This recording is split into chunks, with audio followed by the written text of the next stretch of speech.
All right, let's dive into a massive question that's on everyone's mind. How do we use these incredibly powerful new AI tools to actually make ourselves smarter and not just, well, lazier? We're going to figure out how to turn AI from a cognitive crutch into a way to build some serious mental muscle. I mean, it's a fear a lot of us have, right? As tools like ChatGPT become a normal part of our lives, are we just outsourcing our thinking?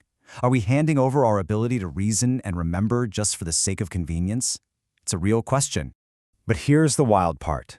This kind of anxiety is nothing new. Seriously, over 2,000 years ago, Socrates was worried that the big new tech of his day, writing, was going to do the exact same thing. It just goes to show, we've always been a little nervous about new tools that change the way our minds work. So to really understand the risk here, we need to talk about a concept from psychology called the offloading effect. And trust me, it's something every single one of us does all day long, probably without even thinking about it. So what is cognitive offloading? Put simply, it's just using an outside tool to cut down on your mental work.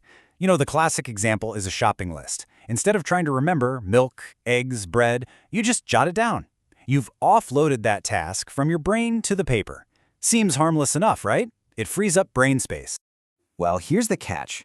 Research shows that when you offload something, your brain kind of just deletes it. There was this one study that found people who wrote a grocery list but then forgot to bring it to the store were actually worse at remembering what was on it than people who never made a list in the first place. And that brings us right back to today's world. Because, look, a shopping list is one thing, but generative AI, it takes cognitive offloading to a whole new level. It's like offloading on steroids. It doesn't just hold information for us, it analyzes, it synthesizes, it creates for us. The risks get a lot bigger. And we can actually see this happening.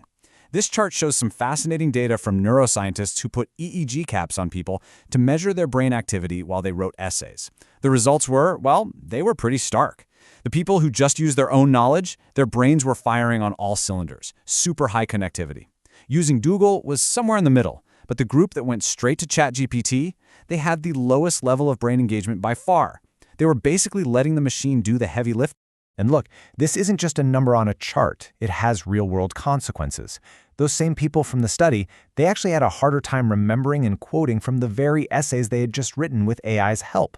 So we're seeing this pattern emerge. Over-relying on these tools can lead to a really shallow understanding of things, and some studies are even finding a link to lower critical thinking scores, especially in younger folks. Okay, so that's the problem. It sounds a little scary, but, and this is a big but, it absolutely does not have to be this way. The key is to completely flip our mindset. We need to stop using AI as a crutch to lean on and start using it as a spotter at the gym. And this is the perfect way to picture it. Think about the gym. If you let your spotter lift the weight for you every single time, are your muscles going to grow?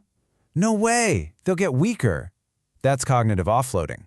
But if you're the one doing the lifting, and the spotter is just there to check your form or help you squeeze out that one last rep you couldn't do on your own, well, now you're getting stronger than you ever could have alone. That is intelligence augmentation. So, the million-dollar question. How do we actually do that? How do we build that mental muscle and make sure we're using AI as a spotter? It all comes down to adopting a smarter workflow, one that's built on 3 really important strategies. Here's your playbook. First, always prioritize your own thinking. Second, you have to actively fight against a mental trap called the anchoring effect. And third, you need to start treating AI less like a perfect oracle and more like a slightly unreliable colleague. This first one is the big one. It's the golden rule. Before you even think about opening that AI chat window, use your own brain. Draft that email, outline that essay, whatever it is, do it yourself first. Remember that brain scan study? When they had people write a first draft on their own before using ChatGPT for the second draft, their brain activity stayed high the whole time. And as the philosopher Andy Clark points out, it's not just about brain exercise. Thinking for yourself first makes a huge difference in the final product. Your work ends up being more interesting, more original, just plain better. Okay, strategy number 2 is all about avoiding a sneaky cognitive bias. It's called the anchoring effect, and it basically means that the very first piece of information you get on a topic tends to heavily influence or anchor all of your thinking after that. It can totally stifle your own original ideas. So how do you beat it? It's all about how you prompt. Don't start by asking for an interpretation, like what were the main problems with the French Revolution. That'll anchor you to the AI's opinion. Instead, ask for the building blocks. Ask for raw facts, a timeline, key figures. Then you build your own argument. Once you've got a draft, then you can ask the AI to play devil's advocate or point out gaps in your logic. It keeps you in the driver's seat. Which leads us right into our third strategy, and Andy Clark sums it up perfectly again here. Stop treating AI like it's this infallible genius. Instead, think of it like that coworker you have who's brilliant, but, sometimes says things that are completely bonkers. This mindset is crucial because it forces you to stay engaged. It means you have to have a healthy dose of skepticism. You become the fact checker. You're the one questioning its assumptions. By remembering the AI can go off the rails, you make sure that you remain the lead critical thinker in the partnership. And that's really the ultimate defense against getting cognitively lazy. Now, getting into these habits isn't just some personal improvement project for your brain. It actually has massive implications for the future of AI itself. You see, there's this growing fear in the AI world called model collapse. Think about it. These models learn from all the human stuff on the internet.